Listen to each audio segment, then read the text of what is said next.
يا للأسف كانك بقلبي مستقر،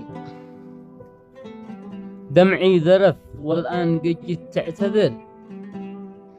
مشتش أسف ما فايده كثر الندم، يا من سرف فيني وزاد الهم هم.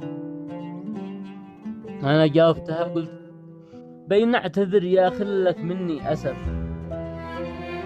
بين اعتذر يا خلة مني أسف، كنت العمر والقلب جالك واعتذر. جيت اعتذر والدمع في الخدين دم، حتى الوتر كم قد بكى مثلي وكم. وهي عقبت قالت منك بكيت لكن ولا عمري قسيت، ما قد نسيت كم بين أحبك أو شكيت. شا سامحك وأحاول أنسى ما مضى، وأصارحك أهوك صمل ولا رضى. وأنا عقبت عليها قلت هذا أكيد إن جرحك في غلطتي، هذا أكيد إن جرحك في غلطتي وانت